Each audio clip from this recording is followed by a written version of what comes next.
Bienvenue sur DMG TV, les histoires mystiques. Si tu es nouveau sur la page, n'oublie pas de t'abonner, de laisser un commentaire, de liker et de partager. Tu vas raconter une histoire, il y a un numéro à l'écran là, un numéro WhatsApp, le plus 237 655 81 90 17. Envoie ton histoire sur WhatsApp et on va jouer ici, sur YouTube, sur TikTok et Facebook. Ce qu'on fait, c'est pour sensibiliser, donc n'oubliez pas de liker, de commenter et de partager. On poste 10 histoires tous les jours sur YouTube à partir de 12h00. Voilà, donc on va commencer. Donc continuez à liker, partager, commenter, inviter plus de personnes.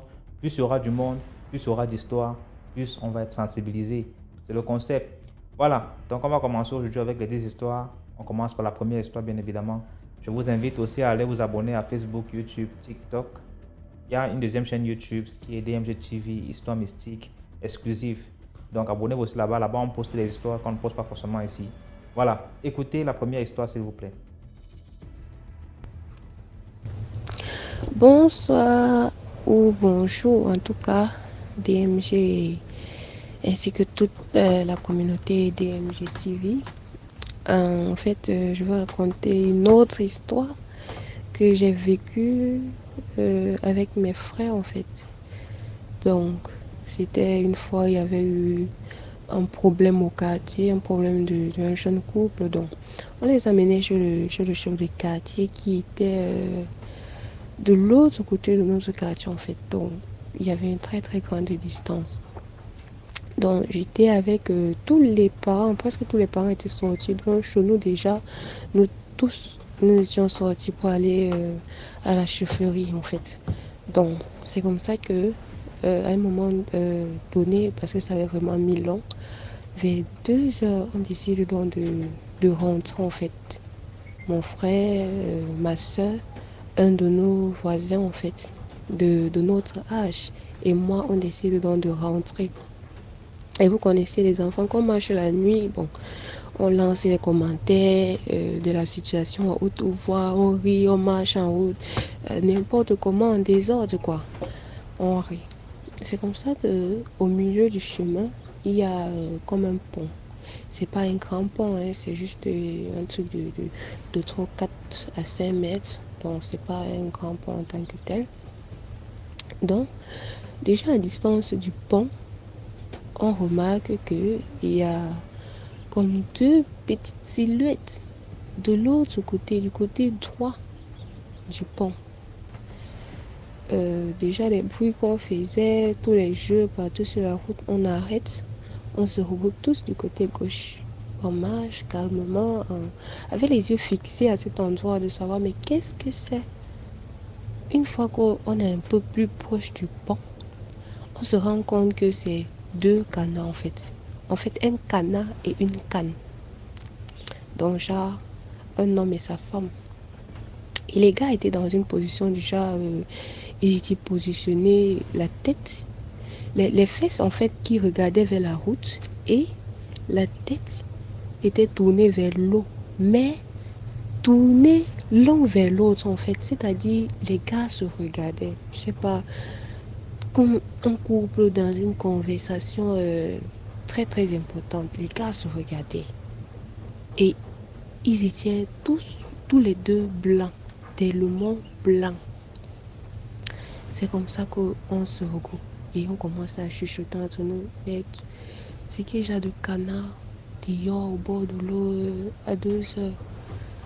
Et notre voisin là, c'était quelqu'un qui était un peu du genre ting-ting, qui aimait trop blaguer et tout. Donc pendant qu'on approche du pont, jusqu'à ce qu'on va entamer les marches du pont, le voisin crie à haute voix, merde, c'est qu'il y a de canard 800, parce qu'on a tous au Cameroun le 8. C'est qu'il y a de canard 800 à 2h dehors. Je vous assure, dès qu'il a dit ça, les deux se sont retournés directement et ont commencé à nous regarder. Donc, ils n'ont pas bougé, il n'y a que les têtes qui se sont retournées maintenant en arrière pour nous regarder pendant qu'on passait. À ce moment, on était glacés. Donc, tu sentais ton corps faire bizarre, mais tu ne savais pas c'est quoi. Et là, nous, on comprenait que la fête, ça, c'était pas simple. Ils nous ont regardé. Et pendant ce temps, on lui grondait que merde, c'est comment, tu ne sais pas ce que c'est, tu fais des trucs comme ça. Oh. Pendant qu'on marchait, dès qu'on traverse le pont, c'est toujours lui qui nous dit que les gars, les canards là sont où? On dit que comment ça, les canards là sont où? On se tourne, il n'y a plus de canards. On ne sait pas s'ils ont volé, s'ils ont sauté dans l'eau, parce que s'ils avaient volé, ce sont des trucs qui font des bruits. On aurait su qu'ils ont volé, ils auraient fait le bruit, parce que vous avez dit le pont n'est pas long, donc c'est juste toujours à côté comme ça. S'ils avaient volé, on aurait su. Ils avaient sauté dans l'eau, ça aurait fait des bruits. S'ils avaient même marché, on aurait su. On n'a pas vu les canards. Le genre de course qu'on a couru ce jour, Seigneur. Donc, c'est-à-dire, avant ça, déjà, on était en position à vos marques près. On attendait juste le signal pour partir. Donc, dès qu'on se tourne, on n'a plus vu le canard, on n'a pas compris comment ils sont partis. On a juste pris la course. Et vous connaissez, quand tu prends le genre de course là, quand on arrive à la maison, quand vous êtes nombreux, personne ne veut dormir devant. Chacun voulait être que derrière. On n'a pas fermé l'œil jusqu'au matin. Bon, grâce à Dieu, bon, il ne s'est rien passé d'autre. Donc, bon, je sais pas la morale que vous pouvez tirer de l'histoire. Mais voilà, c'était mon histoire en fait. C'était cette petite histoire que nous avions vécue ce jour. Voilà, merci beaucoup pour l'histoire. Maintenant, on va passer à la deuxième histoire. Bonsoir DMG. J'espère que vous allez bien. Moi, ça va, avec la grâce de Dieu. Moi, je vous suis depuis le Gabon. Ça fait un bon moment que je vous suis. C'est juste que il manque un peu de temps pour raconter mon histoire. Et pourquoi pas d'autres aussi, d'autres histoires, parce que j'en ai plusieurs. Pas des histoires vécues personnellement, mais des histoires qui m'ont été racontées. Et celles qui ont été vécues par des parents, tout ça. Déjà, je tiens à vous féliciter pour cette initiative que vous avez prise et tout. Vraiment, cette émission-là, ça permet à beaucoup de personnes à être averties, à être rusées. Et vraiment, je tenais à vous dire merci. Merci beaucoup. Alors, mon histoire s'est passée à Libreville. Elle m'a été racontée par une voisine à l'époque, quand je vivais à Libreville, parce qu'en ce moment, je suis à Franceville, la deuxième province du Gabon. Donc, c'est l'histoire d'une dame qui était dans une tontine mystique. Elle était dans une tontine mystique avec les autres commerçantes, parce que la dame était commerçante. Et la dame n'avait qu'un seul enfant, un garçon. Et chaque année, il fallait que chacune d'elles donne son enfant en sacrifice. Elles étaient au nombre de 10, les dames en question. L'année est arrivée, c'était au tour de la dame, excusez-moi. C'était au tour de la dame donnant en sacrifice son seul enfant. La dame est restée là, elle a tourné la tête, elle a réfléchi. Elle a dit, Seigneur, je vais donner mon fils, je n'ai qu'un seul. Comment je vais faire? J'ai déjà mangé les enfants des autres. Seigneur, comment faire? Plus elle réfléchissait, les jours avançaient. Un jour avant le jour final, elle a pris le risque, elle a fait asseoir son garçon. Elle a dit, papa, tu as remarqué que depuis un moment je suis triste, non? L'enfant a dit oui. Tu sais que je suis commerçante parce que la dame était commerçante. Le fils a dit oui. Et tu sais aussi que je suis dans une tontine avec mes camarades. L'enfant a dit oui. Elle a dit, la tontine dont je te parle, c'est pas la tontine physique réelle. Hein. Je suis dans une tontine mystique. L'enfant dit, comment ça? La maman dit oui. Ne me coupe pas la parole, laisse-moi te parler jusqu'au bout. Tu sais que nous sommes au nombre de 10. L'enfant dit oui, maman, je sais. Elle dit, ça fait déjà 9 enfants que j'ai mangé, les autres.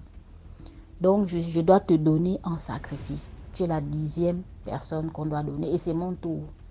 C'est pourquoi depuis quelques jours, tu me vois triste parce que je ne sais pas comment faire. Mais je ne peux pas accepter que cela arrive parce que tu es mon seul enfant.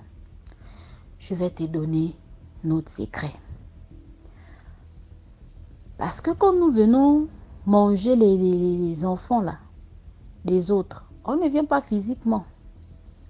On se déguise en cafard et on rentre dans un trou. On arrive par le trou là. Donc, ce que tu vas faire, mon fils, à partir de minuit, tu as vu le trou là? Oui, de ta chambre là. C'est par là que nous allons rentrer.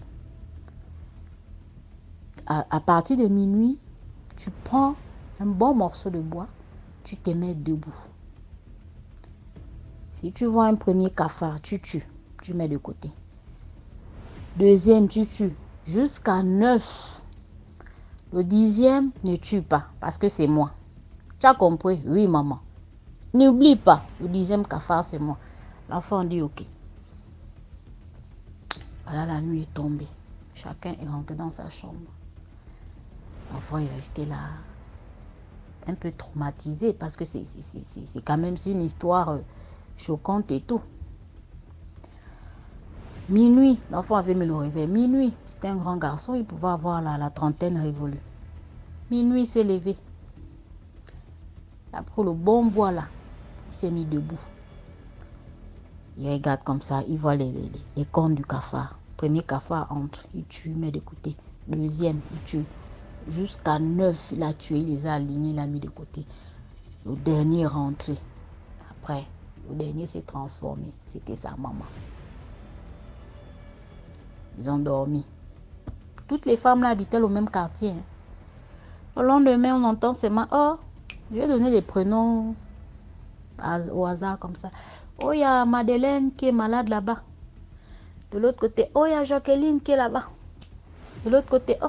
Et c'est comme ça que les femmes là tombaient malades à tour de rôle et chacune d'elles mourait à tour de rôle comme ça. Parce que l'autre femme là les avait eues, elle les avait dupées. Elle a vu qu'elle ne pouvait pas vendre son enfant alors qu'elle avait déjà mangé pour les autres. La morale de l'histoire, c'est quoi? C'est pour dire que parfois, quand vous voyez des femmes, oh, c'est la tontine. C'est pas seulement une tontine ordinaire. Hein. En bas de la tontine, le plus souvent, il y a des tontines mystiques. Donc, parfois, il faut faire attention. Il ne faut pas souvent adhérer dans des associations des tontines.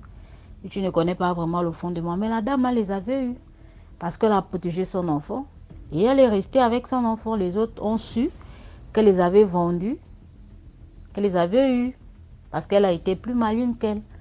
Donc, c'était ça, liker, partager.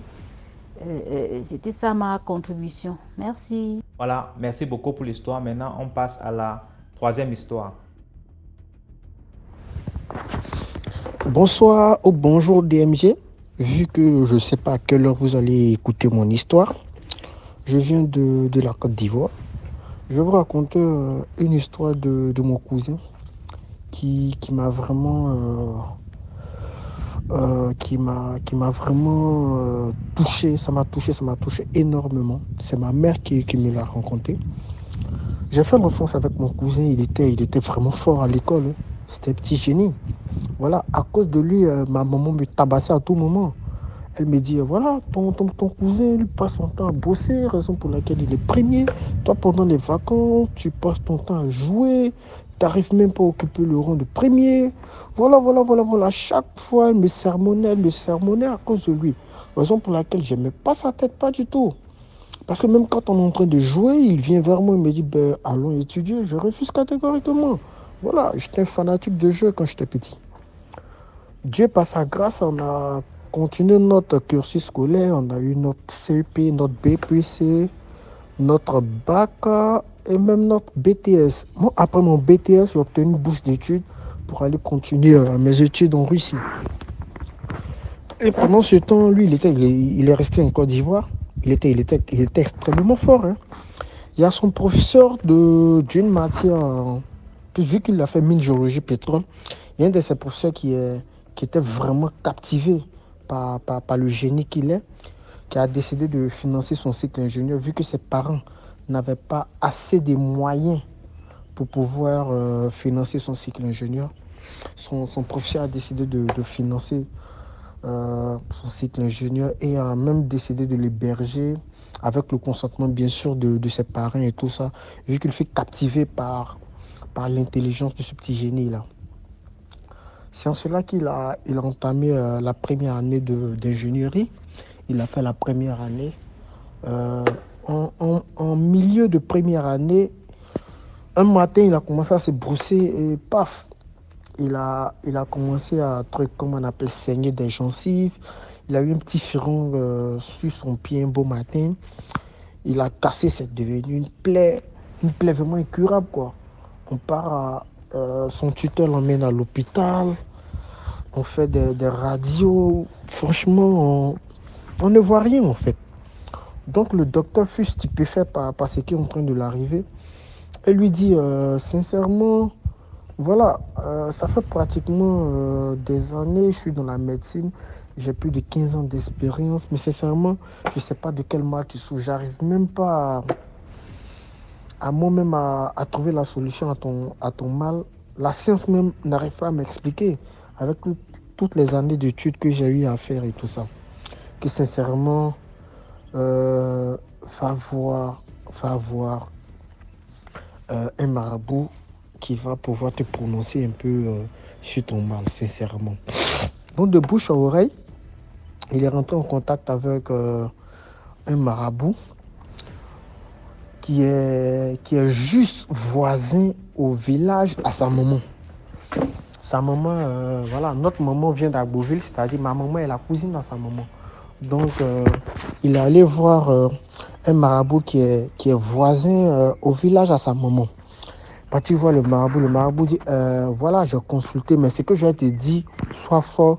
Je sais que tu ne vas pas me croire, mais sincèrement, il faudrait que je te le dise parce que c'est grave. Voilà, tu es un petit, quand je te regarde, tu as de l'avenir devant toi. Ton avenir est tellement énorme que je suis obligé de te dire. Tu vois, ta plaie qui est là, c'est une plaie qui ne va jamais guérir.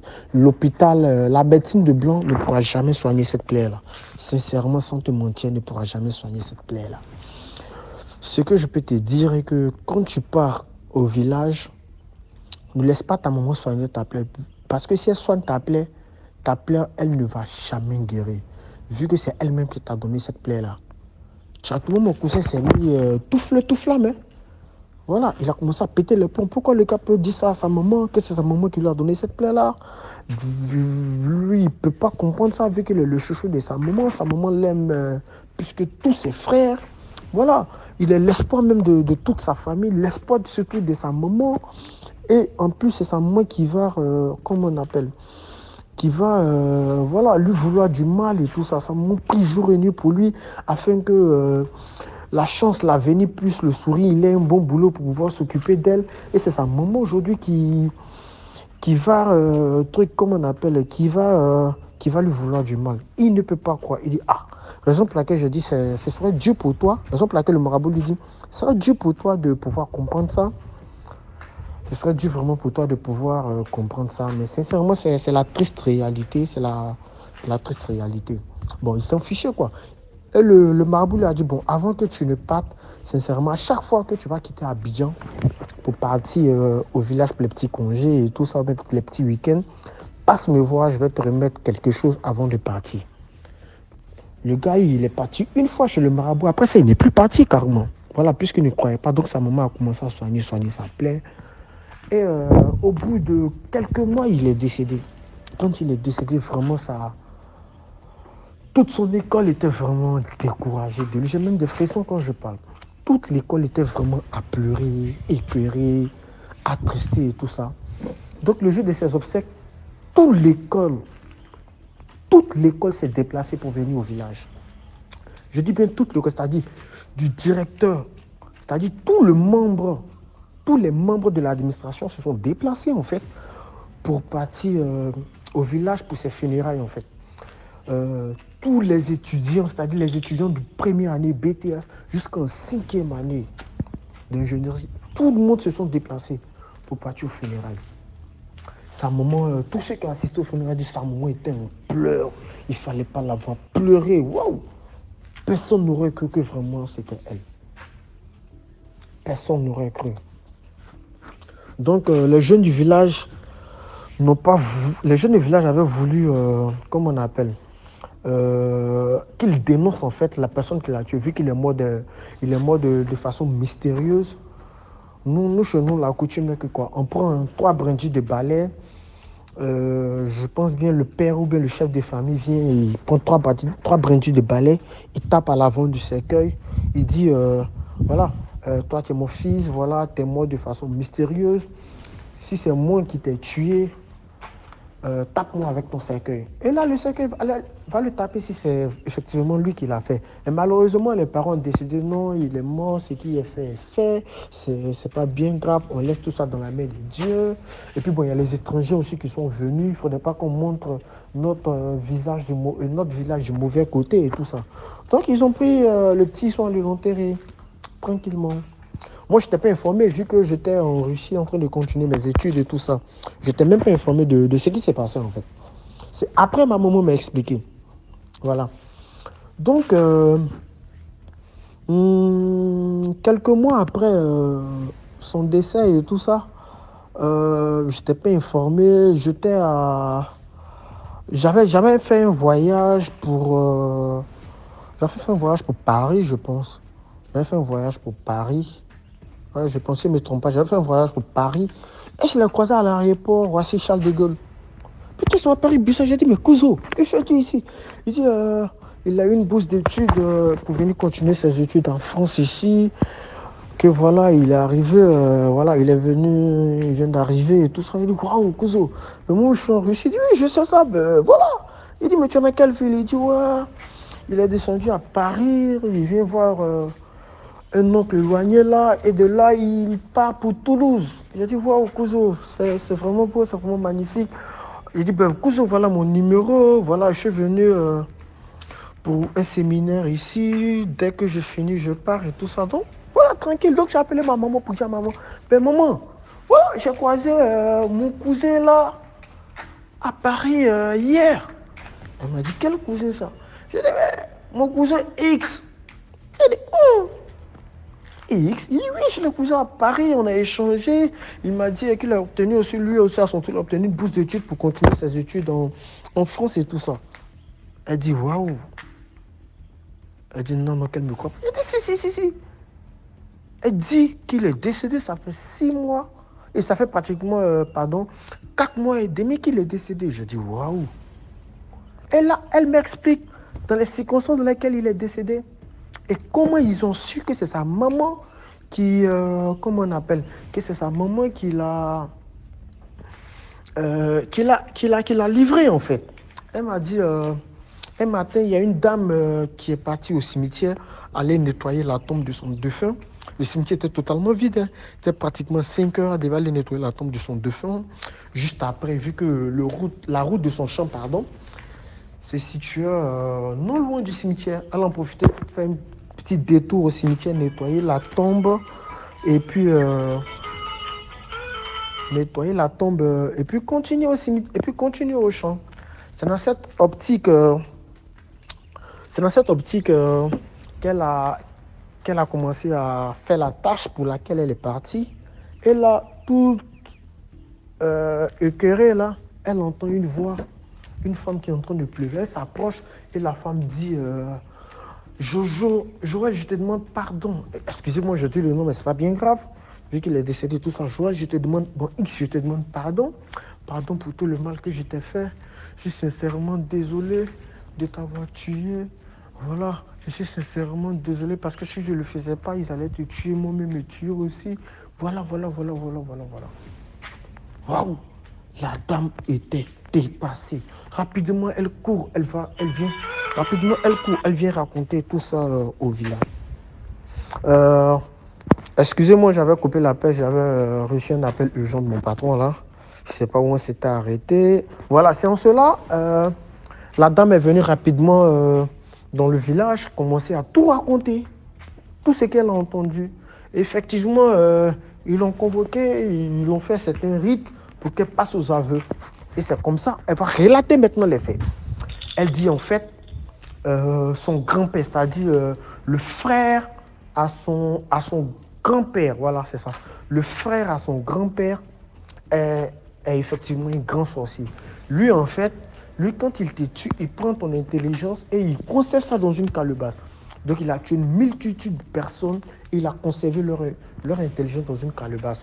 Vu qu'elle-même est sorcière, elle est partie voir son grand-père pour dire à son grand-père, donne-moi l'intelligence que tu as conservée là. Moi, je vais donner ça à mon fils. Et quand mon fils va devenir quelqu'un, il va s'occuper de toi. Et moi-même, pendant ce temps, les travaux champêtres que je fais, les petites activités que je fais, chaque fois, je vais venir t'apporter des vivres, en fait. Voilà. Chaque fois, je vais venir t'apporter des vivres et tout ça. Donc, j'étais tombé d'accord sur ce principe-là. Donc, dès le début, elle faisait. Raison pour laquelle le petit, il était super intelligent. Quand ma maman m'a appris ça, elle dit, hé, mon fils, j'ai failli te tuer cadeau. Ça m'a fait même rigoler. Voilà. Donc, c'est en cela, elle a commencé, comment on appelle, elle a commencé à s'occuper du vieux. Du petit, il reste petit jusqu'il a grandi. Elle a commencé à s'occuper du vieux. Jusqu'à arriver un moment, elle a zappé. Elle ne s'occupait plus du vieux. Arrivé un moment, elle a zappé, s'occupait plus du vieux. Le vieux, il était carrément aveugle. Il n'avait pas d'enfants, vu qu'il avait bouffé tous ses enfants et tout ça. Il était seul dans sa maison en terre bâtie, là. Voilà. C'est en cela, il vivait là-bas tout seul. Donc, ils sont partis à leur réunion, je suppose. Ils ont demandé, ils ont demandé à ce qu'elle livre des gens dans les pratiques, là, dans les pratiques occultes, là. Et à chaque fois qu'on lui demandait de livrer des gens, elle livrait les enfants de ses frères, de ses sœurs. Ce qui fait qu'il y a un de ses frères qui avait 3 garçons et une fille.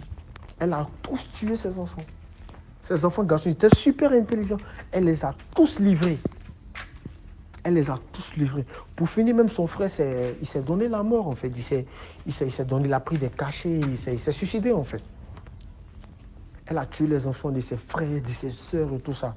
Donc, à chaque moment, quand on lui demandait quelqu'un de donner les enfants de ses frères et de ses sœurs, doit arriver un moment, ils ont dit non, on veut tes enfants. Donc, elle a pris Y, elle veut donner Y. Il dit non, on ne veut pas Y. On veut X. Elle dit non, je ne peux pas donner X. Elle a pris Y, elle a mis Z dessus, c'est-à-dire elle donne Y plus Z sur le Y. Nous, on veut X. Elle dit non, je ne peux pas donner X, vu que X, c'est ma vie. C'est mon tout. C'est grâce à lui, je serai quelqu'un. Demain, il est ma source d'inspiration. Il est ma source de vie. C'est pour lui que je vis et tout ça. Je me suis battu toute ma vie pour lui. Je ne peux pas lui donner. Si tu ne nous le livres pas, nous, on va le prendre, y compris toi-même. Donc, ils étaient en train de la harceler, elle était obligée de le livrer. Sans cela, elle a livré. Donc, mon message que j'aimerais véhiculer, ou la conclusion que j'aimerais véhiculer, c'est dire, dans la vie, on ne sait jamais. Ton père, ta mère, même tes géniteurs, ils peuvent être des sorciers. Et qu'on te dit, il ne faut pas prendre ça à la légère, en fait. Prends tes précautions. On ne sait jamais dans la vie. On ne sait jamais dans la vie. Et ça, je me dis aussi, s'il avait confié sa vie entre les mains de Dieu, ou bien même il avait même écouté le féticheur, et il n'allait pas peut-être partir. Voilà. Donc la morale, c'est ça, quoi. La morale, mettons Dieu au devant de tout ce que nous faisons. Merci DMG et bonne continuité à vous. Merci beaucoup pour l'histoire. Là, on va passer à la 4e histoire. Bonjour DMG, bonjour la famille DMG TV. L'histoire que je vais raconter m'a été racontée par une grande sœur ici. Et l'histoire s'est passée en Côte d'Ivoire. La grande sœur est tressée. Elle avait un magasin de mèches. Et devant son magasin, elle nattait les gens. En fait, c'est son métier. Même ici, c'est ce qu'elle fait aussi. Donc, elle dit, dans le marché à la Cyporès, marché Gourou à la Cyporès, il y a une femme qui vendait pain. Marché Gourou, c'est à Abidjan, le Pougon, à la Cyporès. C'est là-bas, se trouvait son magasin. Donc, dans le marché, il y a une femme qui vendait des pains. Elle pouvait charger beaucoup de pain sur la tête. Et quand tu l'appelles, pour la décharger un pain, là, c'est tout un problème. Un jour, elle a dit à la dame, ah, Pain, tu ne peux pas diminuer un peu? Elle dit non. On va se débrouiller avec ça. Mais Pain, il est beaucoup. Elle dit non, ça va aller. Bon, tu sais, les femmes du marché prennent le pain et puis chaque jour elle passe, elle peut prendre, les femmes là peuvent donner 200. Ça dépend du nombre de pains que tu as pris. Donc tout le monde la connaissait. Et un jour, la femme est venue la voir. Ah, je veux que tu me tresses. Je vais faire tout des babelles. Donc, elle dit, bon, demain matin, tu passes. Elle dit oui. Le lendemain, à 7h, la femme était déjà à son point de tresse. Et elle a commencé les cheveux de la dame. La vendeuse de pain là. Elle a commencé les cheveux de la vendeuse de pain là. De 7h.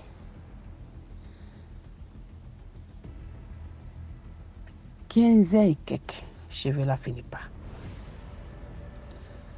Alors que d'habitude, de 7h à 15h, elle a déjà fait 3 têtes. Même modèle, tout de babel.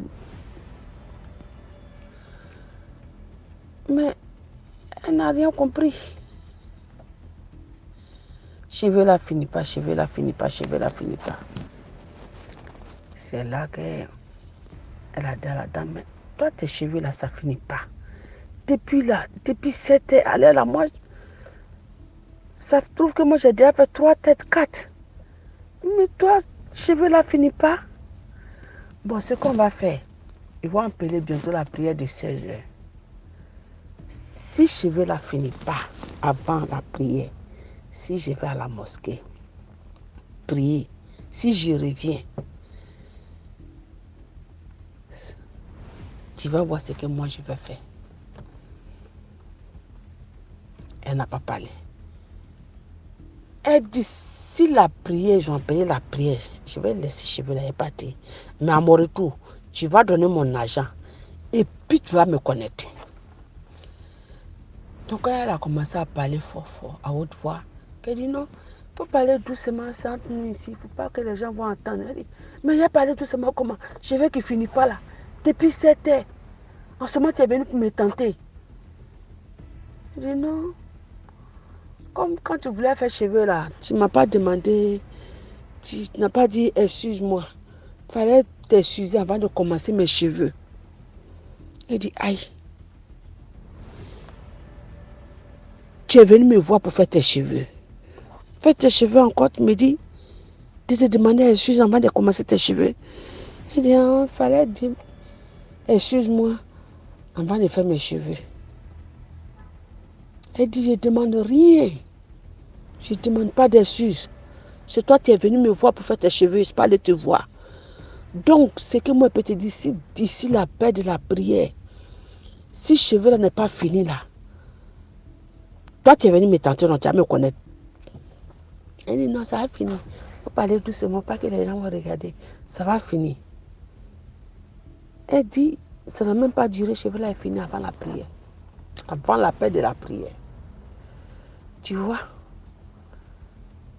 il y a des gens qui les voient se promener, vendre, jovial. Toi, tu te dis que non, ça là, c'est une bonne personne. Mais tu ne sais pas de quoi la personne est capable. Venir faire cheveux, dans ça, tu viens tenter la personne. Donc, la grande sœur dit que même quand la dame charge ses pains, elle veut passer là, quand elle entend de parler à quelqu'un d'autre, la dame s'arrête et elle regarde pour voir si ce qui s'est passé là, elle n'est pas en train de raconter. C'est comme ça qu'il faut pour tenter les gens. Bon, ça c'était ma petite histoire. Merci DMG. Et je vais raconter une deuxième histoire. Merci. Merci beaucoup pour l'histoire. Maintenant, on passe à la 5e histoire. Bonjour des DMG, bonjour à la communauté DMG. Ça fait pas longtemps, je vous suis sur TikTok, sur YouTube. Et vraiment, j'assiste même à vos directs sur TikTok. Et vraiment, vos histoires sont très édifiantes. Voilà. Bon, je vais vous raconter aussi ici ma propre histoire, mon vécu. Je suis gabonaise. Comme ça, j'étais dans la province de la Nyanga, précisément Tubanga. Pour ceux qui savent, ils vont reconnaître. Donc, moi, je suis quelqu'un, je ris avec tout le monde, je plaisante avec tout le monde. Et il y avait un monsieur, un gars qui gérait un bar. Bon, le monsieur n'était pas beau, hein. Ce sont des gars sales avec les gros ventres, bon, bref. Qui gérait un bar et tout. Il avait sa copine. La première fois que j'avais rencontré, il avait le taxi, m'avait emmené et tout. C'était tranquille, voilà. J'avais remercié, mais après, il avait commencé à... Après, quelques temps après, j'avais constaté qu'il avait maintenant un bar dans ma zone. Bon, moi, je me dis, bon, c'est bon, tranquille. Et voilà comment le monsieur va commencer à m'interpeller souvent et tout, et tout, et tout. J'ai dit oui, bonjour, oui, bonjour, oui, bonjour. Jusqu'au moment où il a commencé à me dire que moi, je veux sortir avec toi. Pourquoi tu me fais ça? J'ai dit que, ah, papa, je ne suis pas intéressée et j'ai déjà un gars. Donc, toi, tu ne m'intéresses pas. Laisse-moi tranquille. En plus, tu as une copine. Pourquoi vous, les hommes, vous êtes méchants comme ça? Voilà, c'était comme ça. Bonjour, bonjour, bonjour, bonjour. Mais sa copine avait remarqué ça que il m'abordait un peu trop. Elle avait commencé à remarquer ça, tranquille. Bonjour, bonjour, bonjour, bonjour, bonjour. Ça passait. Et je vous assure, un jour comme ça, j'ai dormi. En dormant, j'ai fait, on va dire, un songe. C'est passé un songe ou un rêve ou un cauchemar, je ne sais même pas. Donc, dans le rêve, j'étais pourchassée par des bandits. Et je me rappelle plus vraiment, mais il y a quelqu'un qui disait, il faut l'attraper, il faut l'attraper. Casser les jambes, casser les jambes, casser les jambes, casser les jambes et tout. J'ai couru jusqu'à un moment, j'étais tellement fatiguée qu'ils ont fini par m'attraper, ils m'ont cassé les pieds. Et je me suis retrouvée sur la chaise roulante. Et comme ça, je me réveille le lendemain matin. Quand je me réveille avec la pensée de prier. Voilà comment, je ne sais pas si je vais dire c'est Dieu ou comment, me dit, faut prier. Parce que là, c'est fusil nocturne qu'on t'a envoyé. J'ai négligé, j'ai parlé à ma copine. Ma copine m'a dit, priez. J'ai dit, non, laisse. Je suis partie à l'école. Le pied gauche a commencé à me faire mal. Je suis rentrée, j'ai dit à ma petite soeur, amasse-moi un peu. Ça me faisait mal. Elle a commencé à me masser, ça s'est calmé. Je suis encore partie l'autre jour, le pied droit a pris, ça m'a fait mal. Et tout ça, ma mère n'était pas là, elle était en déplacement sur Libreville. Ça me faisait mal jusqu'à... Mes deux pieds ne pouvaient plus fonctionner. Ça faisait tellement mal. Ma petite soeur était tellement apeurée. Je vous assure, ma petite soeur, elle ne prie pas. Hein. Elle n'aime pas aller à l'église, c'est toujours la maison. Par contre, moi, je vais à l'église. Et en ce moment-là, j'étais vraiment... comment on va dire? J'étais... j'avais un peu perdu, quoi. Je m'étais un peu éloignée. Donc, la prière, c'était plus ça, voilà. Alors, ma petite soeur qui est partie prendre l'huile à la cuisine, elle a prié sur l'huile. Elle a commencé à me masser. Ça s'est calmé. J'ai repris à aller à l'école. Bien, pendant un temps, c'était bien. Quand maman est revenue, je vous assure que je ne pouvais plus marcher. Même déposer l'orteil. Je ne pouvais plus déposer mon orteil. Je ne sentais plus mes pieds. J'étais au salon. C'est ma petite soeur qui m'avait mise sur le dos. Qui m'avait portée jusque dans la chambre. Elle m'a mise au lit. Quand maman a vu ça, elle a dit non, c'est pas sérieux. Vous connaissez nos mères, elle a commencé à parler. Que toi qui elle a commencé à prier, que toi qui veux attaquer mon enfant là, voilà. Maman a prié, prié, prié, prié, prié. Elle a foutu une onction le lendemain quand je me suis réveillée. Jusqu'à présent, je n'ai plus jamais eu cette douleur au pied. Et après, une intuition m'a dit, c'est la copine du monsieur là qui m'a fait ça. Et un jour, je suis partie, j'ai dit au monsieur que, ah, papa, laisse-moi tranquille. Même bonjour ne me donne plus. Parce que je n'ai pas envie de perdre ma vie par ta faute. S'il te plaît, laisse-moi. Voilà, c'était ça ma toute petite histoire. Je tiens à demander aux gens de s'abonner, de liker et de partager. Merci. Merci beaucoup pour l'histoire. Là, on va passer à la 6e histoire. Mon histoire, je veux l'intituler, je peux dire, de la vie à la mort. Je me rappelle en 2013. 2013, vraiment cette période-là, c'était bizarre. Je me sentais vraiment dépressé et tout ça, genre à l'école, vie sociale et tout ça. Et je me rappelle, c'était c'était le soir, hein, je pense vers minuit, 1h du matin. Et j'étais dans la chambre, en fait, on partageait la chambre avec mon frère, mon grand frère. Et j'étais déjà, comme je t'ai dit, j'étais déjà fatigué du monde et tout ça. Et je me rappelle, je m'agenouille et j'ai fait une prière sincère. Et je dis que, parce qu'en fait, je suis chrétien. Et j'ai dit que Dieu, quand je veux dormir, je veux que tu puisses me faire une faveur. Je sais que tu existes. Et quand je veux dormir, je n'ai pas envie, en fait, de me réveiller. Je veux que, genre, tu puisses me prendre dans mon sommeil et tout. Et je me suis allongé, j'ai commencé à dormir. Et je ne sais même pas vraiment comment expliquer ces phénomènes, mais soudain, j'ai senti une main qui a genre tiré mon esprit. On a tiré mon esprit et je me suis retrouvé au milieu d'une autoroute. Et à ma droite, il y avait une personne qui était habillée en tout blanc. Et à ma gauche, il y avait une personne qui était habillée en noir. Et je me rappelle vraiment bien parce que, en fait, la personne qui était habillée en tout blanc, il m'a vraiment appelé par mon nom. Et il m'a dit que, tu vois, genre, il m'a appelé par mon nom. Et puis il m'a dit que, tu veux vraiment mourir? Et puis moi, j'ai répondu oui. Et puis la personne à ma gauche, il a dit que, oh non, dis que tu veux mourir, comme ça tu vas venir où je suis. Et puis la personne à ma droite m'a dit qu'il était en tout blanc.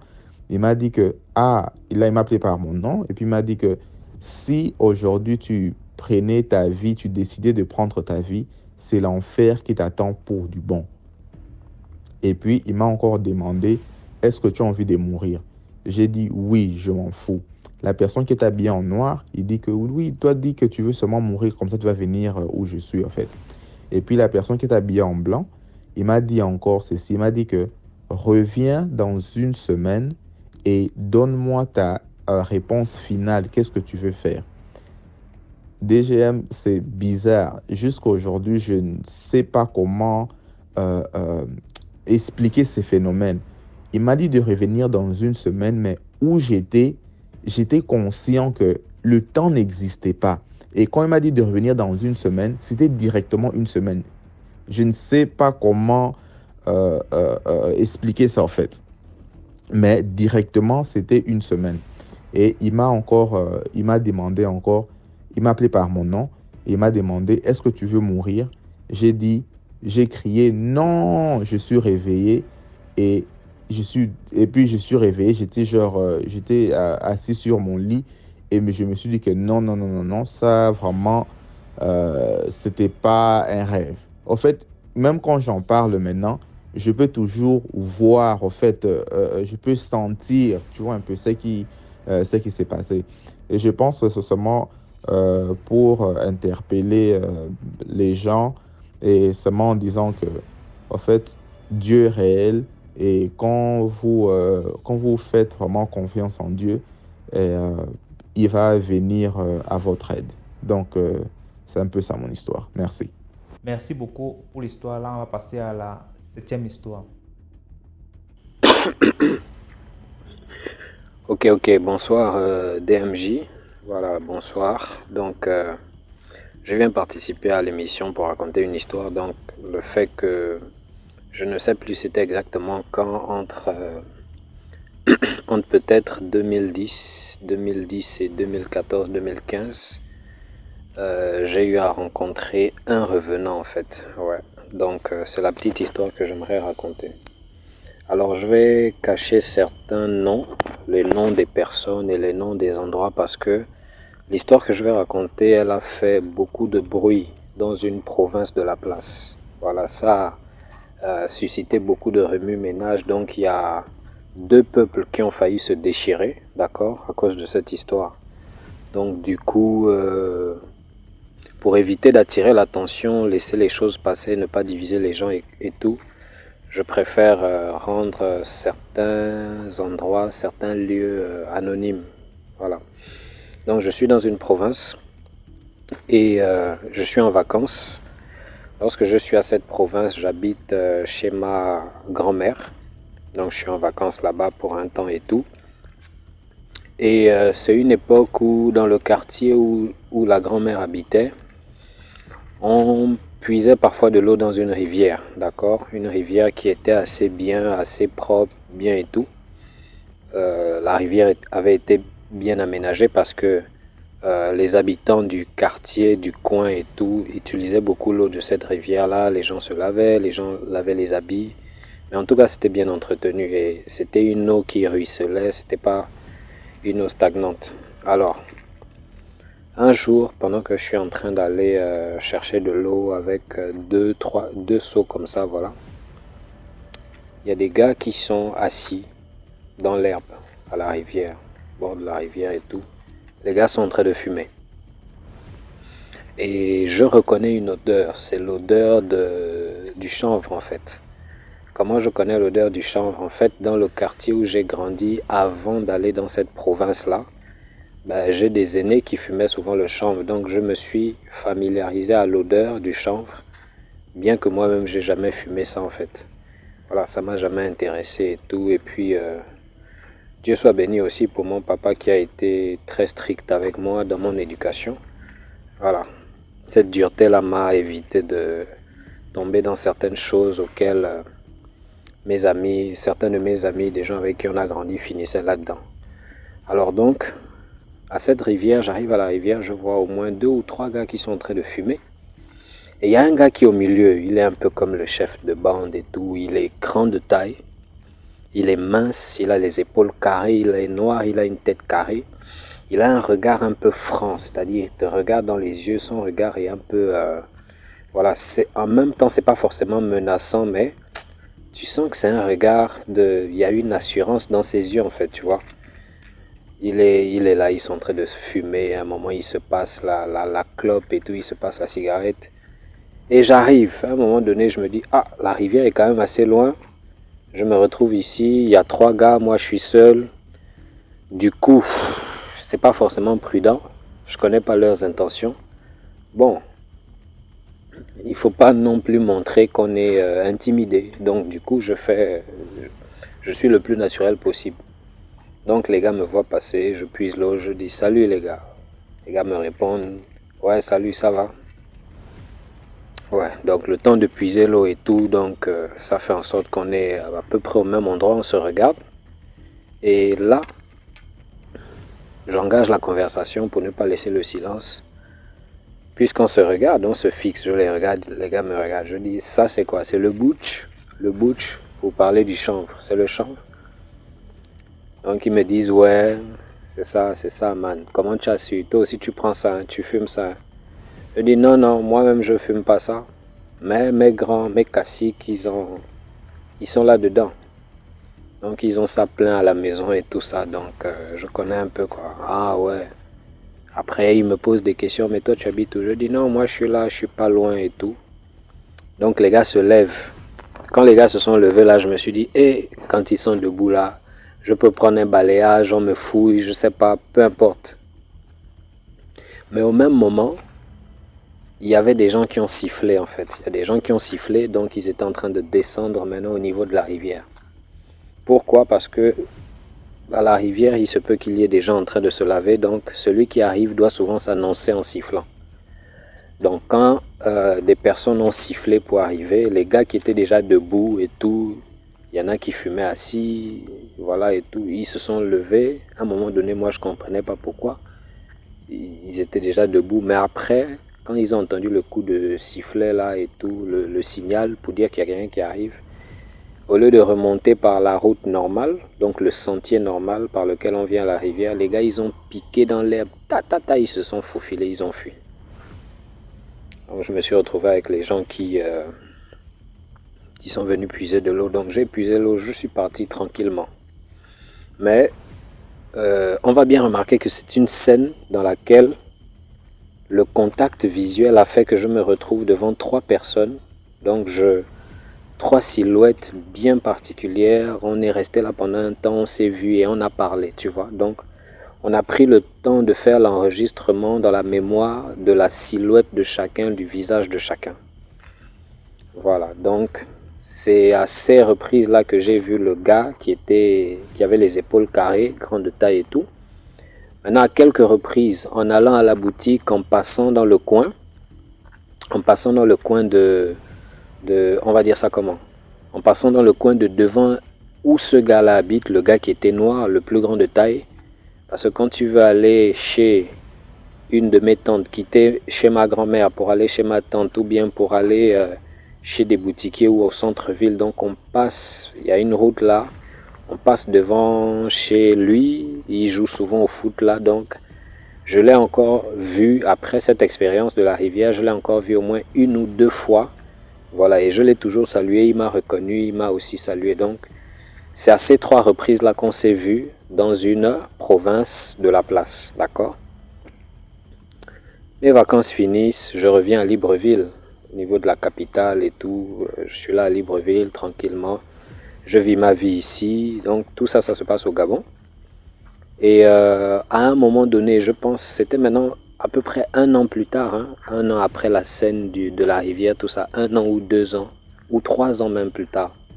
Je suis ici à Libreville, une de mes tantes revient, elle vient aussi de la province, elle arrive ici à Libreville, elle est là pendant un temps, et après elle doit retourner en province. Le jour où elle retourne en province, à la gare d'Ovendo,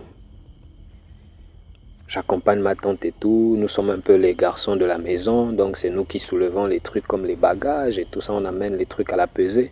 Donc on a fini de faire tout ça, bon, maintenant il faut grignoter quelque chose avant de monter dans le train, moi-même aussi j'ai soif, je dis bon, je m'en vais maintenant à la boutique. Quand je m'en vais à la boutique, je me rends compte que je suis chez le boutiquier, c'est un boutiquier que je connais bien. À la gare d'Ovendo, il y avait un lycée à l'époque, j'apprenais dans ce lycée, donc je descendais tout le temps à cette boutique-là pour acheter des choses quand j'étais dans le lycée qui était derrière la gare et tout. Donc le boutiquier, je le connais bien. Oh, américain, il s'appelle américain. Américain, comment ça va? Oh, mon petit, ça va? Ah, tu es là, voilà, on discute un peu. J'achète ce que je dois acheter. Je me tourne. Quand je me tourne, je vois il y a un gars qui est grand de taille derrière moi. Il est à la porte, il est à l'entrée même de la boutique. Et il est là, tout grand, épaules carrées, pareil. Quand on se voit, c'est lui qui me salue.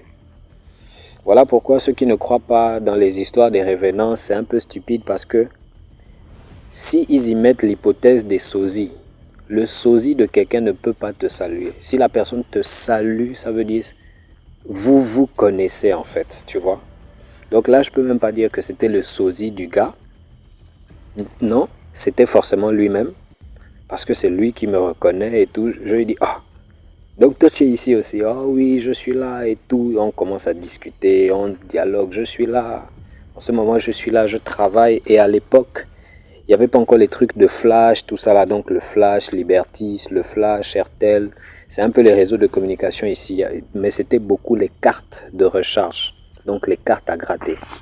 Non je suis ici, je travaille, patati patata, donc il m'explique un peu et tout, il fouille ses poches.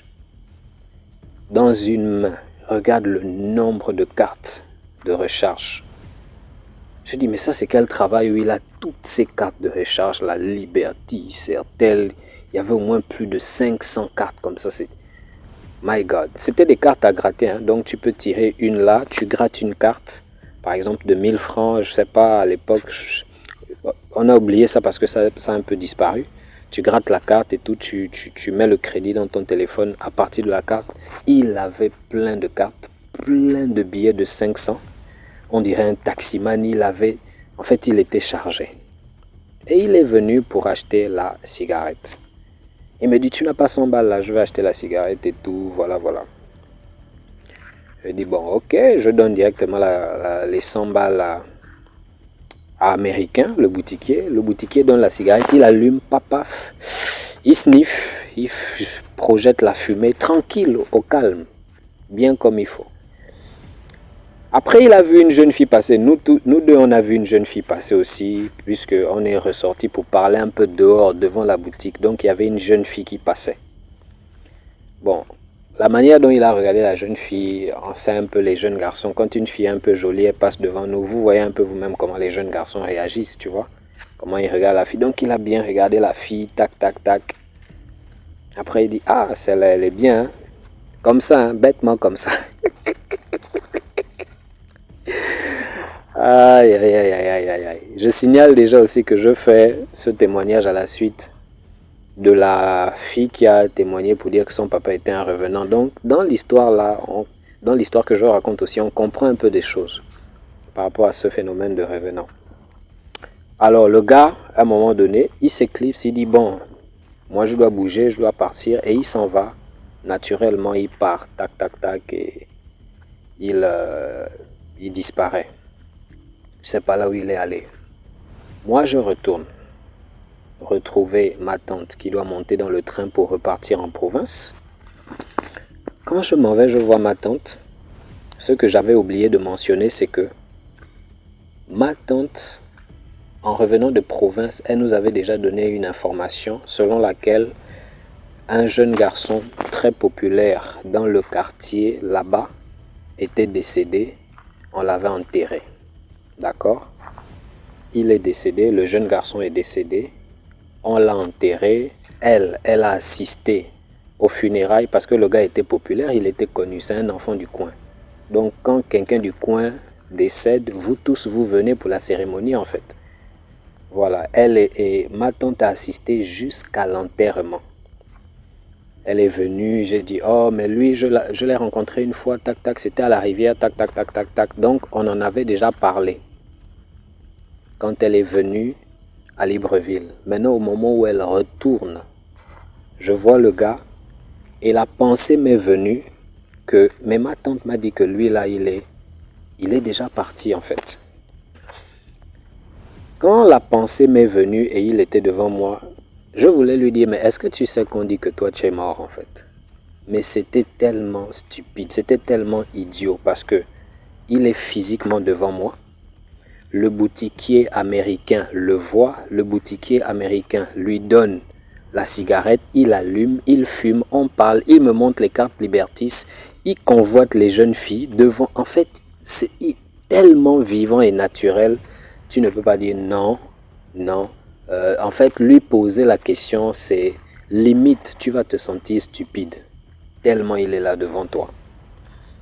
Et j'avais réfléchi comme ça, donc j'avais gardé ça pour moi jusqu'à ce qu'il s'en aille. Et quand je vais maintenant voir ma tante et tout, que je dis à ma tante, mais tu as dit à Mwanda, merde.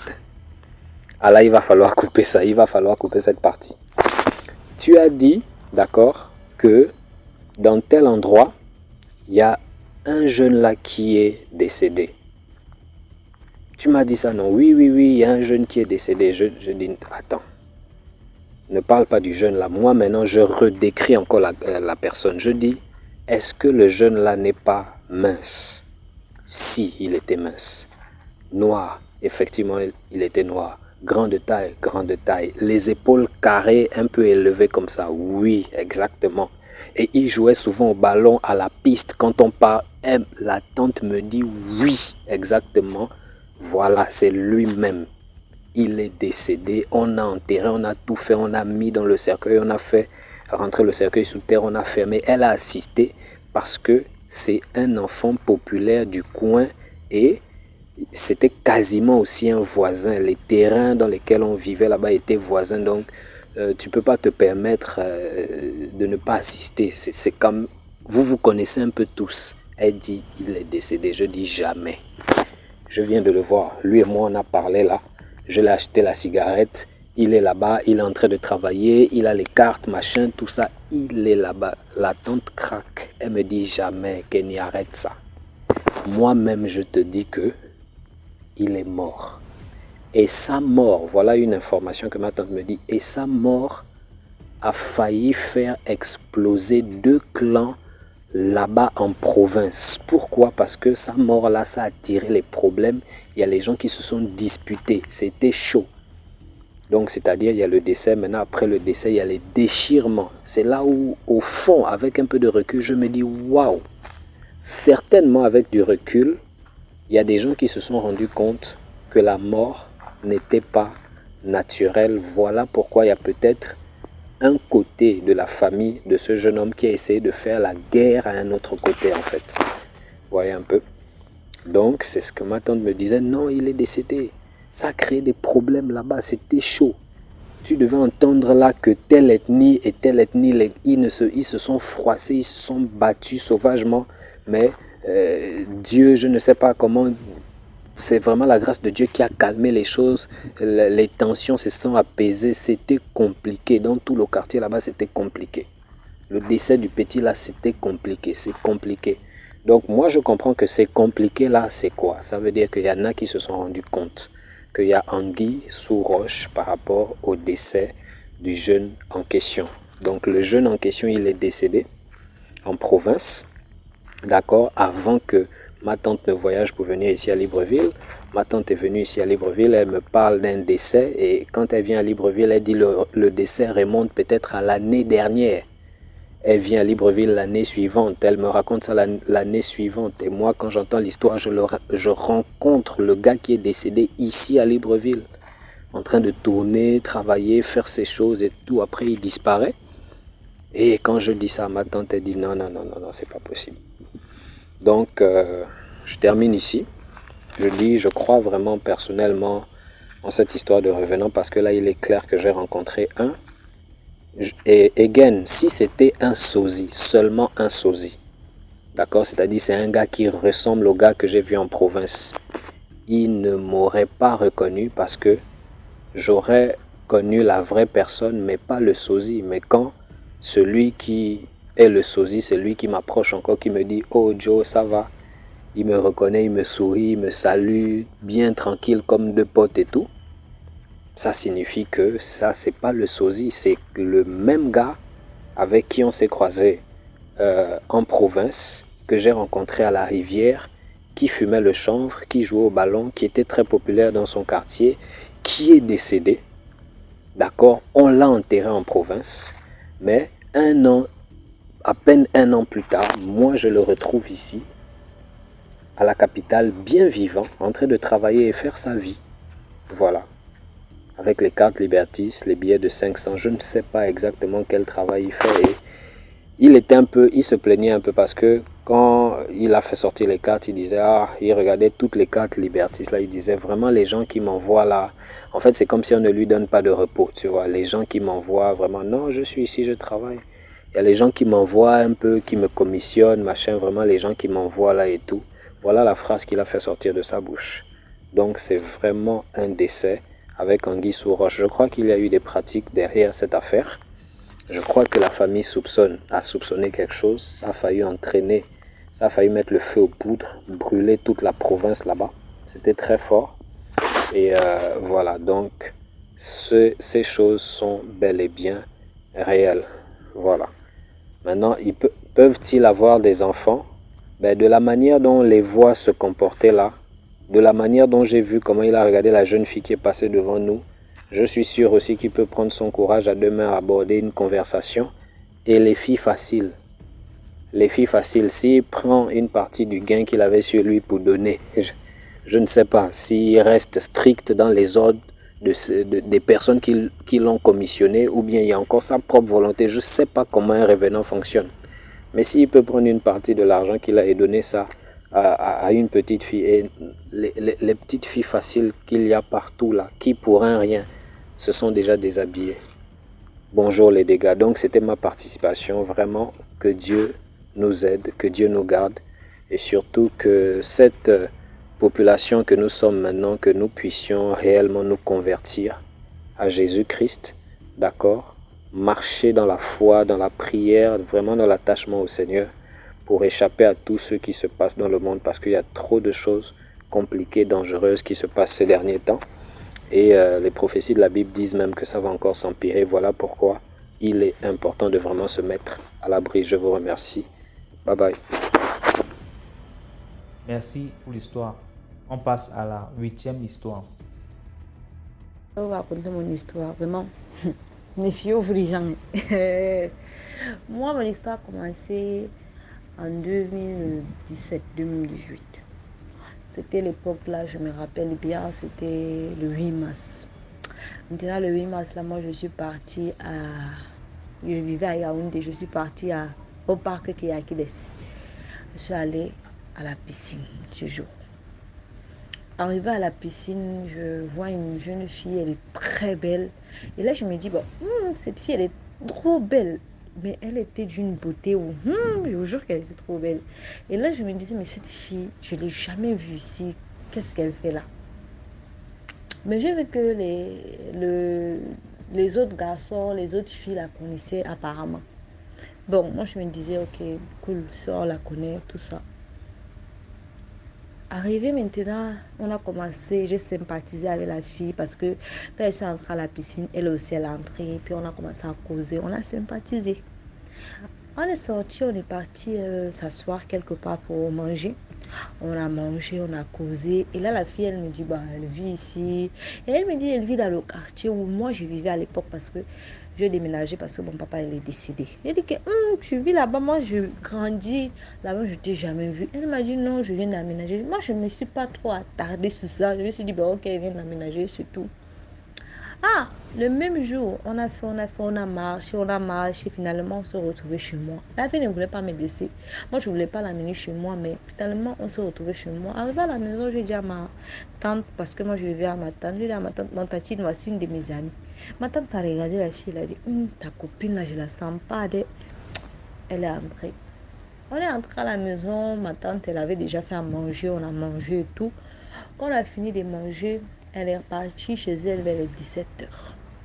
J'ai pu rêver la fille. Après, tous les gens qui étaient là, c'est qui ça? Elle est trop belle, elle est trop belle.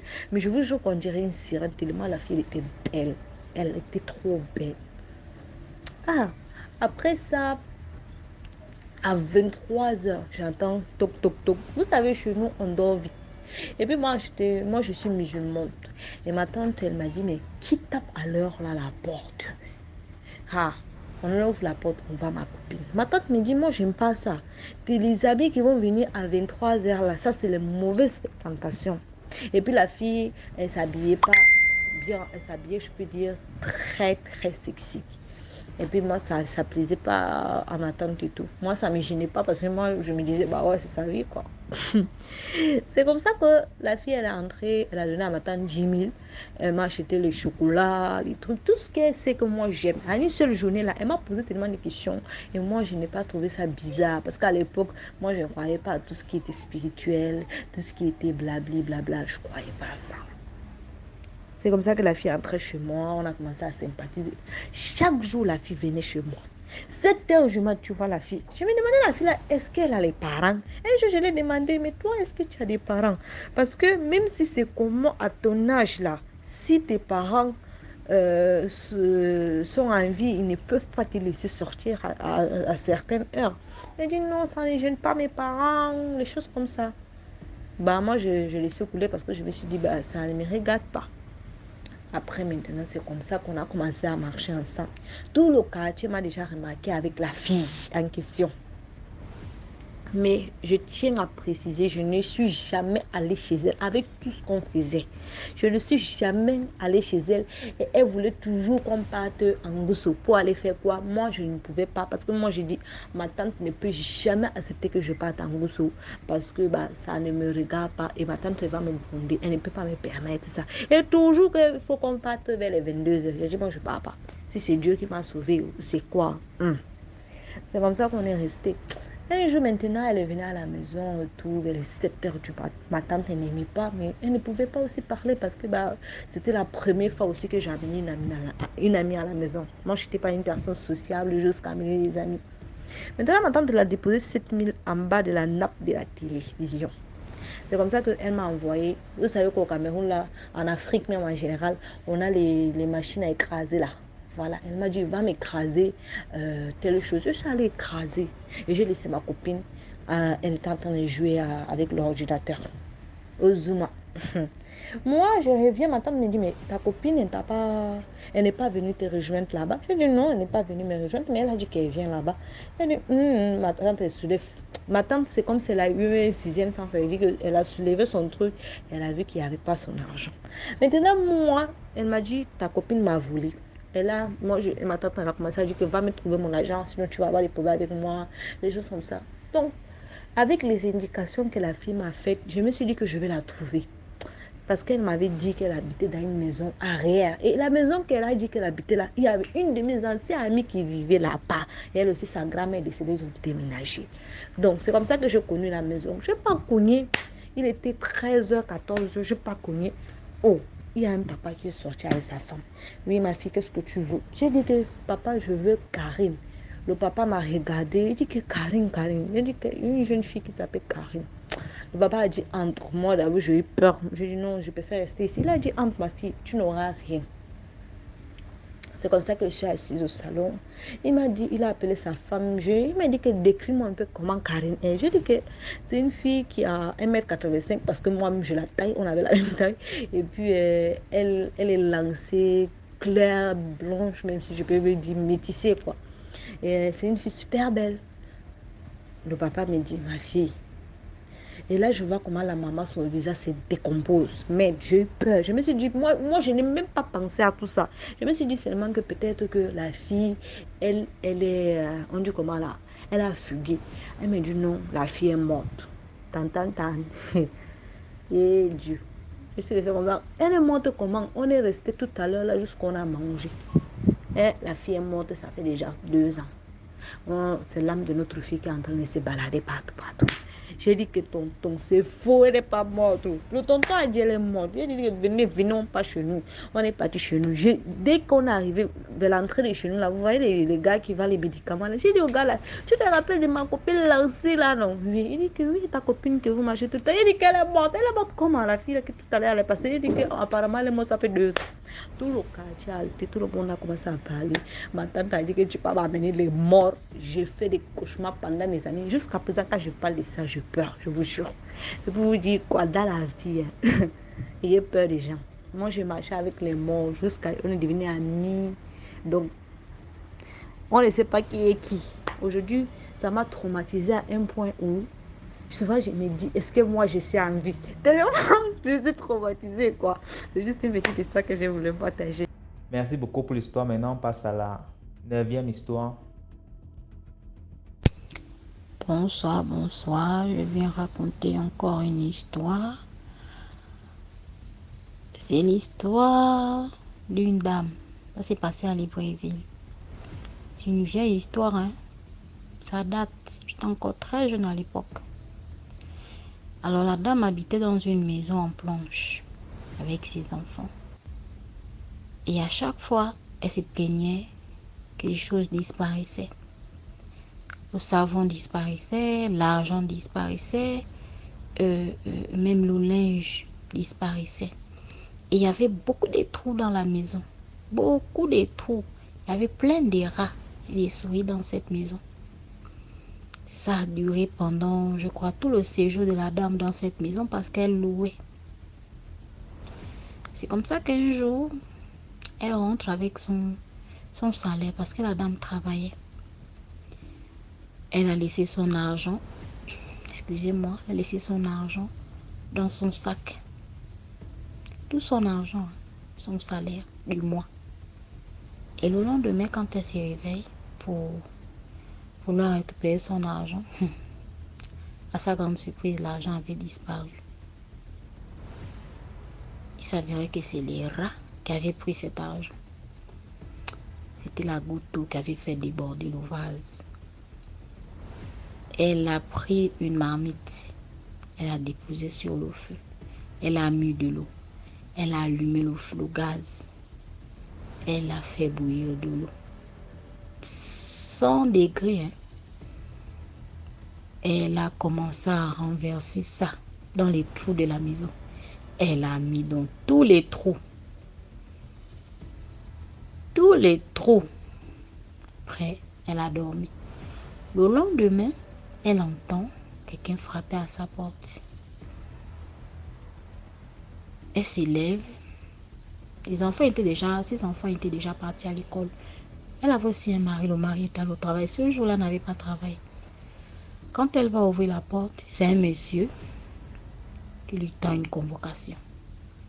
Qui va dire à la dame, Madame, vous êtes convoquée à Mindoubé. Parce qu'à l'époque, à Libreville, on enterrait les gens au cimetière de Mindoubé. Et la dame, c'est comme si elle était hypnotisée. Elle ne s'est même pas posé la question de savoir depuis quand il y a un commissariat là-bas. Elle n'a même pas cherché à savoir. Donc après que le monsieur lui a remis la convocation, il a tourné le dos, il est parti. La dame a pris son taxi pour Mindoubé en question. C'est le premier cimetière de Libreville au Gabon. Et quand elle arrive à Mindoubé au cimetière, non. Ça, la surprise fut grande. Quand elle arrive, elle a trouvé toute une famille. D'autres avaient les brûlures au bras, d'autres avaient les brûlures au visage, d'autres avaient les brûlures sur tout le corps, d'autres agonisaient. Elle dit, mon Dieu, c'est quoi ça? Le monsieur qu'elle a vu le matin, venu lui donner la convocation, elle dit, oui, c'est ça, c'est ton œuvre. C'est toi qui les as brûlés comme ça. Tu te plaignais tout le temps qu'il manquait les savons et tout. C'est nous qui passons le temps à prendre ça. Hein? L'argent que tu cherches là, c'est là. Il y avait même des bébés, il y avait un bébé même mort. Hein? C'est la dame que tu vas allonger, brûler au 3e degré là, qui a pris l'argent là pour déposer les enfants dessus. Est-ce que tu es obligé de nous brûler comme ça? La dame a dit, quoi? Est-ce que moi je savais que c'était les humains? Non. Même si tu ne savais pas, maintenant regarde ce que tu as fait. Est-ce que c'est normal ce que tu as fait? La dame est restée la bouche bée. Est-ce que c'est bien ce que tu as fait? Les gens là se sont mis à crier sur elle, d'autres pleuraient, d'autres pas. Elle est restée là.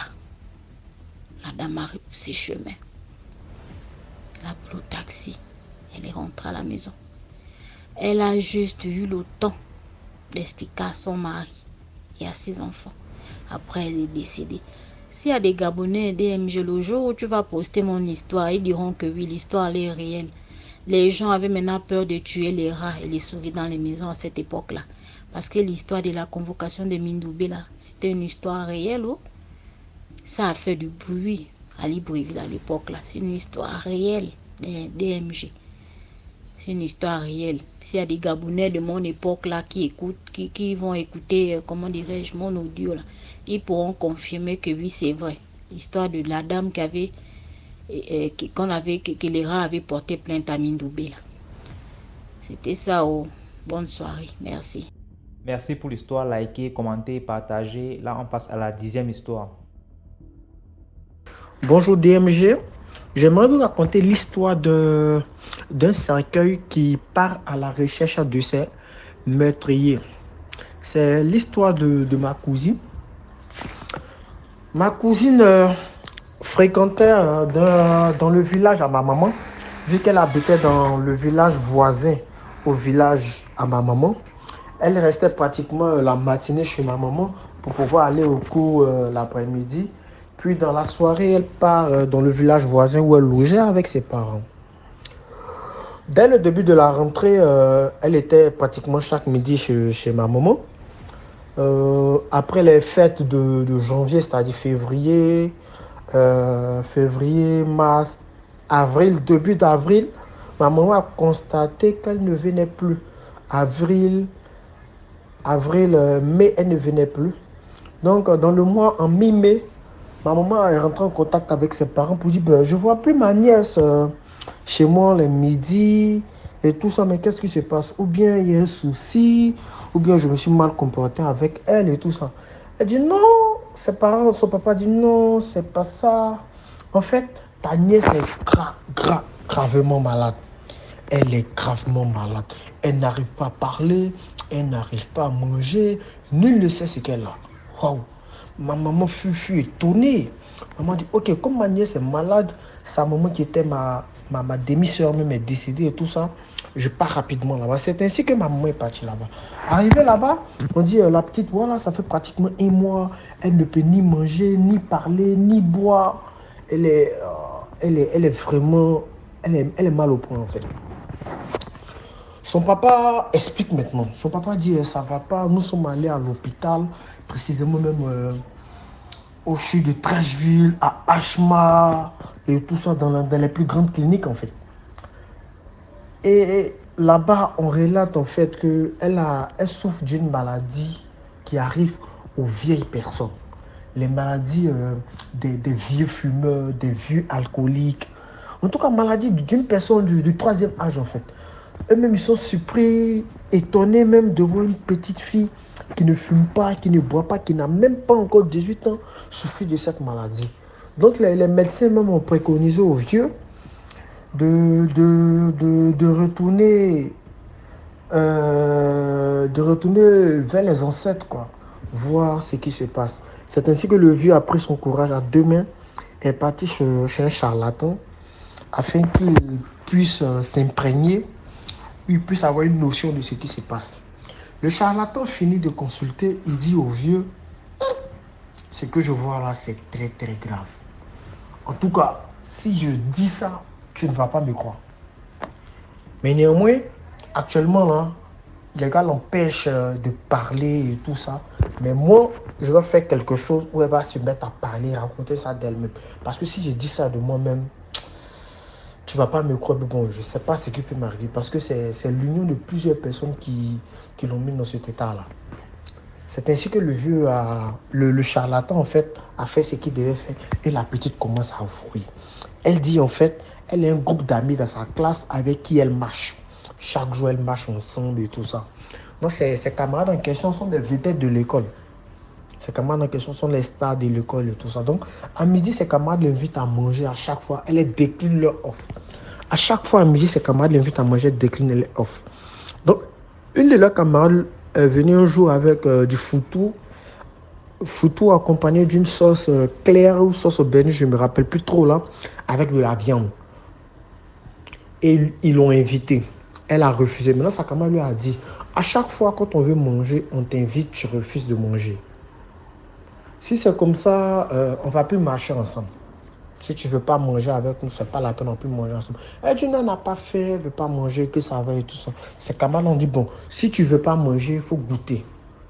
Donc, c'est ainsi, ils ont, avec plusieurs insistances, elle a pris le photo, elle a goûté, elle a mangé, sans même manger la viande et tout ça.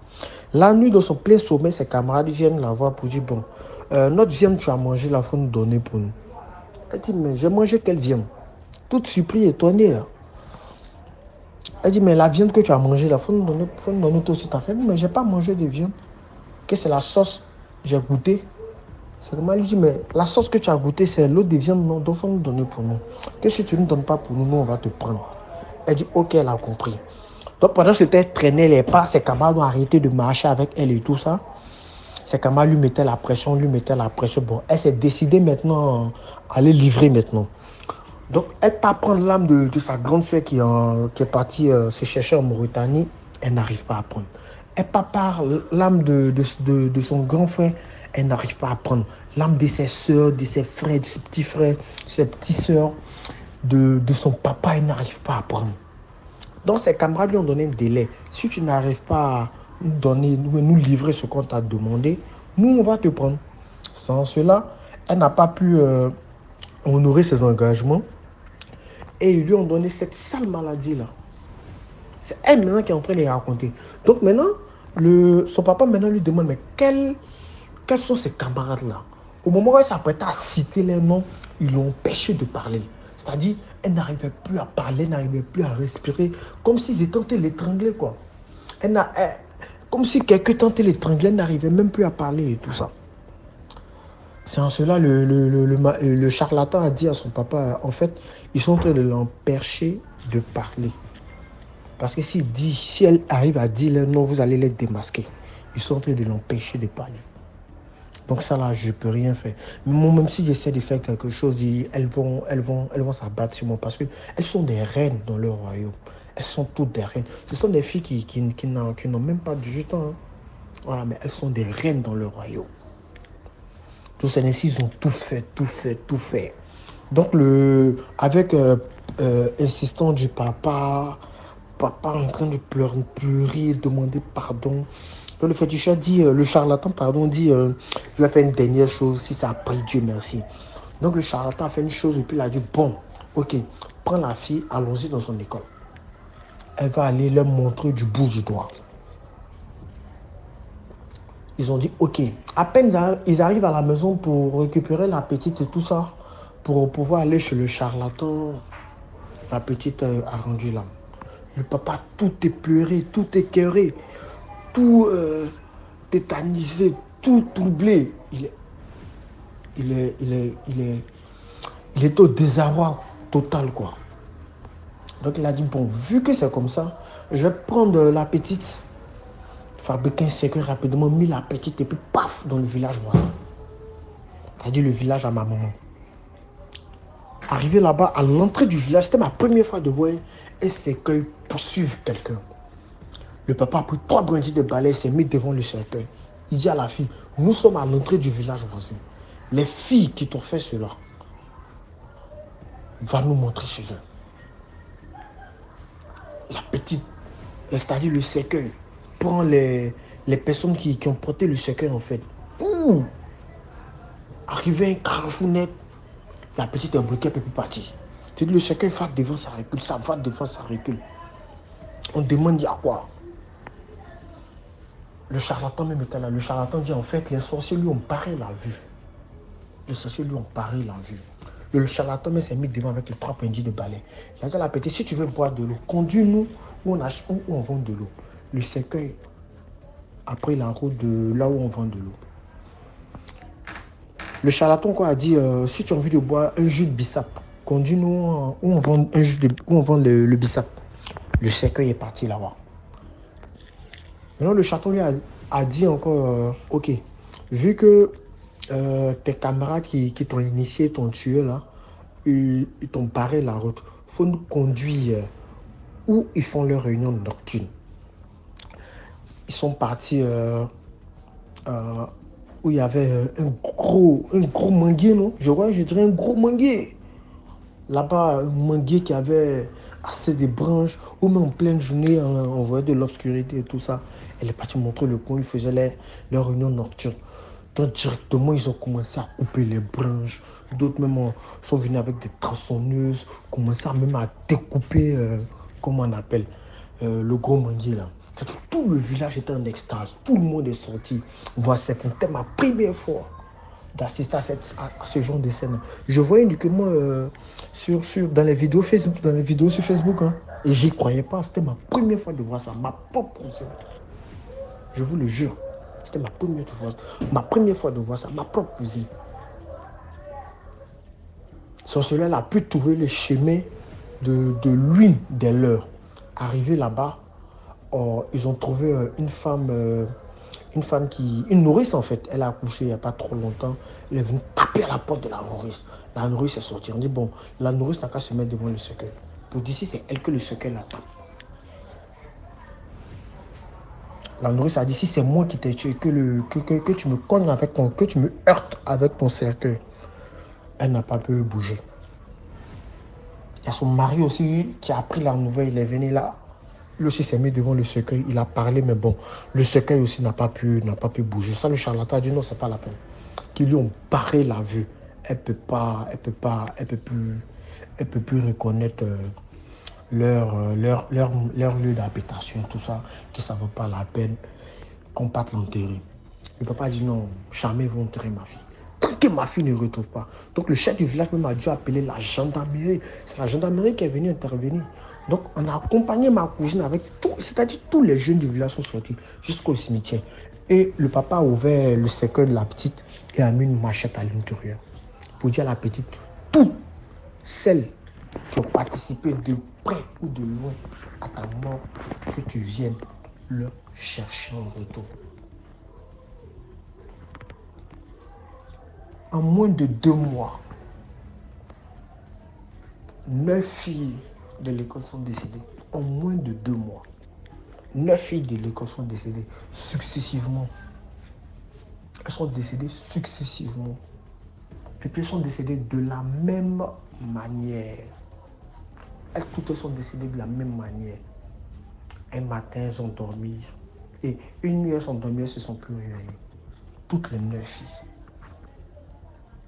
Je dis que nos enfants, quand ils partent à l'école, nos frères, nos sœurs, quand ils partent à l'école, qu'ils n'aient pas pour habitude de manger avec leurs camarades de classe, qu'ils n'aient pas pour habitude de demander les petits déjeuners comme les déjeuners et tout ça. Voilà. Que nous inculquons vraiment ces valeurs-là à nos enfants. Sincèrement, que nous les inculquons ces valeurs-là. Parce que si ma cousine en fait avait reçu cette éducation vraiment ferme-là, je ne pense pas qu'elle allait se trouver 7 mètres sous pied, quoi. Je pense pas. Sincèrement, inculquons de bonnes valeurs morales, civiques à nos enfants. C'était tout pour ce soir. Et bonne continuité à vous, DMG. Que Dieu vous comble de grâce, de bonté, de miséricorde. N'oubliez pas de liker, de partager. Grâce à travers vos likes, vos partages, ce genre d'histoire peut sensibiliser, peut éviter certaines personnes de sombrer, peut éviter certaines personnes de tomber dans des bassesses et tout ça. Vraiment, merci, bonne continuité à vous. N'oubliez pas de liker et de partager. Voilà, merci pour l'histoire. C'était tout pour aujourd'hui. J'espère que vous avez aimé la vidéo d'aujourd'hui. On se prend demain à 12h00 pour une nouvelle vidéo. 10 histoires mystiques tous les jours sur YouTube. Donc, rendez-vous demain à 12h00. Ne manquez pas à inviter plus de personnes, liker, commenter, partager. Ceux qui n'ont pas encore liké, s'il vous plaît, allez liker. On se prend mercredi et vendredi à 20h00 sur TikTok pour notre direct. Donc, ensemble.